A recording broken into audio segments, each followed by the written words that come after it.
Shalom anak-anak hebat yang ada di rumah, gimana kabarnya? Tetap semangat ya sayang. Hari ini kita akan belajar dan melanjutkan pembelajaran kita selanjutnya. Sebelumnya seperti biasa kita mau nyanyi dulu, menyembah Tuhan, lalu baca firman Tuhan. Kita baca firman Tuhan dulu yuk.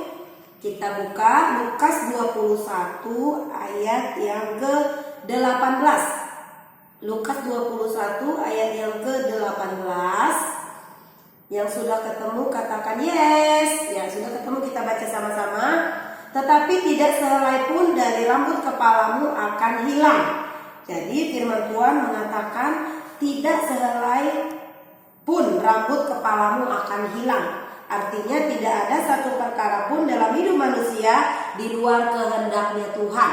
Bayangkan rambut jatuh aja semuanya atas seizinnya Tuhan. Apalagi kita sebagai ciptaan Tuhan, kita dipelihara, kita dijaga dan dilindungi Tuhan dengan baik. Jadi kita aman dalam lindungan Tuhan. Kita percayakan hidup kita sepenuhnya seutuhnya kepada Tuhan Sang Pencipta kita. Amin. Amin. Kita nyanyi yuk. Burung pipit yang kecil dikasihi Tuhan. Kita nyanyi sama-sama. 2, 3 ya. Burung pipit yang kecil dikasihi Tuhan, terlebih diriku dikasihi Tuhan. Bunga bakung di taman diberi keindahan, terlebih diriku dikasihi Tuhan. Kita berdoa.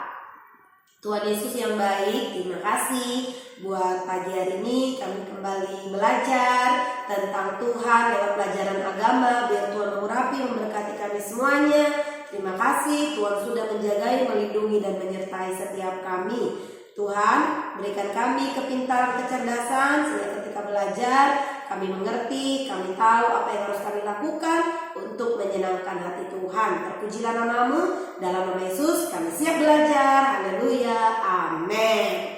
Oke, kita akan melanjutkan pembelajaran kita. Semuanya ambil bukunya. Halaman 96. Halaman 96, kita masuk ke bab yang ke-12.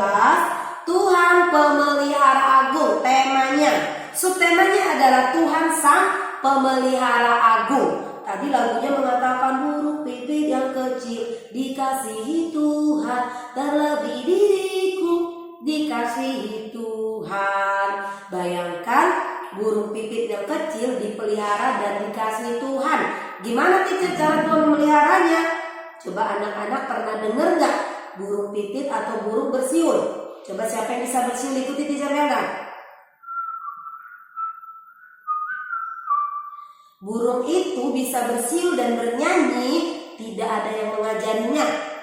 Karena Tuhan menciptakan mereka sudah bisa bersiul, sudah bisa memuji Tuhan lewat siulan mereka. Bayangkan kalau sempat burungnya diles peripat dulu atau disuruh les musik supaya bisa nyanyi. Burung berarti udah hebat dari manusia. Tapi burung tidak demikian. Anak-anak mungkin di rumah supaya suaranya bagus ikut les vokal, supaya bisa main musik harus les musik. Tapi burung ini spesial, dia tidak perlu les, tapi dia sudah diciptakan Tuhan demikian sempurna. Sekarang teacher mau tanya, burung itu makanannya apa? Good, biji-bijian, buah-buahan dan tumbuh-tumbuhan. Ada juga burung yang makan daging, kayak burung Raja Wali, burung elang. Kalau lihat di laut ada ikan nongol, ditangkap. Jadi siapa yang ngasih burung-burung itu makan? Tuhan ya. Tuhan Yesus sudah menyediakan semua keperluan makhluk hidup, termasuk burung. Kalau dia lapar, dia tinggal terbang dari satu tempat ke tempat yang lain. Oh, aku hari ini pengen makan jambu. Dia tinggal terbang ke pohon jambu. Oh, aku pengen makan air kelapa muda. Dia tinggal terbang ke pohon kelapa dan minum air kelapa muda. Jadi mereka dipelihara, burung-burung itu dipelihara oleh Tuhan, tidak perlu bekerja seperti kita. Yang kedua, anak-anak yang di rumah pernah nggak lihat mama merawat bunga? Pasti di rumahnya banyak bunga kan? Pernah nggak lihat mama bangun tidur atau sore-sore ketika merawat bunga, terus mama ambil krayon warna green atau warna-warna, aduh ini daunnya kayaknya warnanya kurang cerah, dikasih deh krayon warna hijau. Atau oh ini bunganya warna kuningnya kurang cas, ambil krayon warna kuning di krayon. Ada nggak yang namanya krayon bunga? Tidak ada, karena bunga itu, tumbuh-tumbuhan itu sama seperti burung tadi diciptakan Tuhan sudah indah. Nggak perlu ke salon supaya glowing, nggak perlu pakai skincare. Kenapa? Karena dia sudah cantik diciptakan oleh Tuhan, nggak perlu didandani ke salon. Jadi burung tadi dipelihara Tuhan, tumbuh-tumbuhan dipelihara Tuhan. Mama merawat tanamannya dengan baik. Dengan cara bagaimana? Merawat tanaman itu, menyiramnya, memberinya pupuk. Kalau bunganya udah kebanyakan, supaya bertumbuh dengan baik, bunganya dipisah, dikasih pot yang baru dan tanah yang baru. Itu cara mama melihara tanaman. Bayangkan bagaimana Tuhan bisa memelihara hidup manusia dengan baik. Siapa yang bisa merawat manusia dipakai Tuhan? Ada papa dan mama. Mereka adalah Tuhan yang terlihat. Bayangkan kalau sampai Tuhan yang merawat kalian yang gak terlihat, kalian akan shock. Aduh, siapa tadi yang nyisir rambutku ya? Oh, ada hantu. Bisa begitu kan? Tapi Tuhan menitipkan kita di tengah-tengah keluarga kita. Tuhan menyuruh atau mendelegasikan tugas kepada papa dan mama untuk merawat kita, anak-anaknya dengan baik, menjaga, merawatnya dengan baik. Berikut, Sang Pencipta Allah kita mengadakan atau melakukan segala sesuatu untuk kebaikan kita. Tuhan bukan hanya menciptakan kita jadilah manusia, tapi nggak dirawat, salah ya. Tapi Tuhan menciptakan kita dan sekaligus merawat dan melindungi kita. Sebelum manusia diciptakan, alam semesta sudah diciptakan duluan, karena Tuhan tahu manusia perlu makan.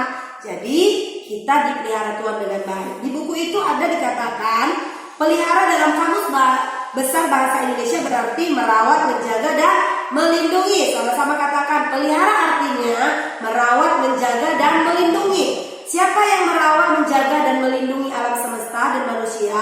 Yang menjaga, melindungi, dan merawat adalah Tuhan sendiri ya. Nanti kalau ada pertanyaan di ujian, tolong digarisbawahi ini. Siapa tahu ujian nanti teacher Dana keluarkan. Pelihara artinya merawat, melindungi, dan menjaga. 3M. Ingat 3M. Pemeliharaan Tuhan dalam kehidupan manusia menunjukkan tindakan dan sikap Allah terhadap ciptaannya. Jadi Tuhan itu bermurah hati untuk merawat kita semuanya. Tuhan memberikan zat warna hijau pada daun. Fungsinya untuk melakukan proses fotosintesis, memasak. Jadi tumbuh-tumbuhan itu masaknya lewat daun. Perlu matahari. Nanti matahari akan masak makanannya, terus dibagi-bagikan ke seluruh bagian-bagian tumbuhan tersebut. Demikian juga manusia. Bagaimana dengan manusia? Tuhan telah memelihara manusia bahkan sejak dalam kandungan ibu. Kamu bisa imajinasi, bayangkan ketika ada ibu-ibu hamil selama 9 bulan, mami harus bawa-bawa kita di dalam perutnya.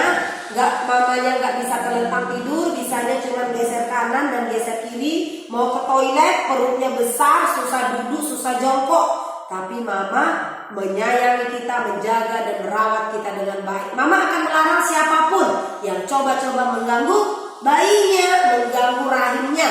Dia akan marahin. Demikian juga Tuhan. Kita adalah biji matanya Tuhan. Kalau ada orang yang melukai kalian, akan berhadapan dengan Tuhan.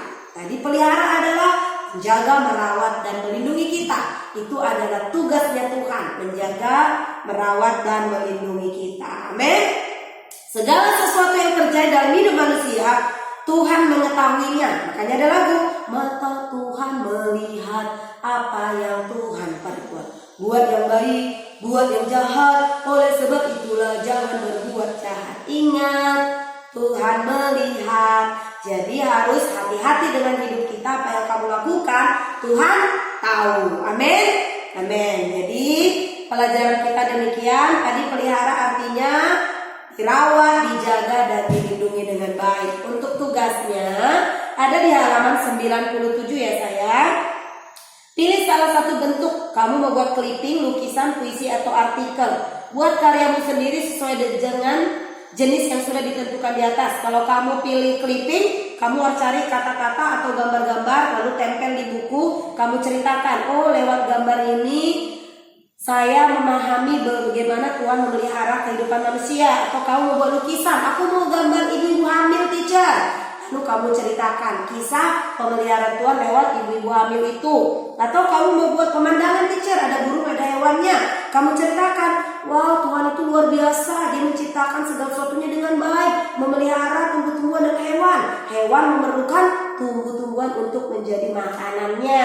Atau kamu mau buat puisi yang judulnya ada di sebelah, yaitu Tuhan pencipta dan pemelihara hidup. Kamu buat puisi minimal 4 baris atau 8 baris. Bisa ya? Tugasnya dikerjakan di buku latihan. Teacher kasih waktu 1 minggu. Semuanya ya, paham ya? Kalau ada pertanyaan boleh tanya teacher Melda. Kita berdoa. Tuhan Yesus, terima kasih kami sudah selesai belajar. Berkati kami semuanya. Ingatkan kami bahwa Tuhan selalu menjaga, melindungi, dan merawat setiap kami. Terpujilah nama-Mu Tuhan. Dalam nama Yesus kami berdoa. Haleluya. Amin.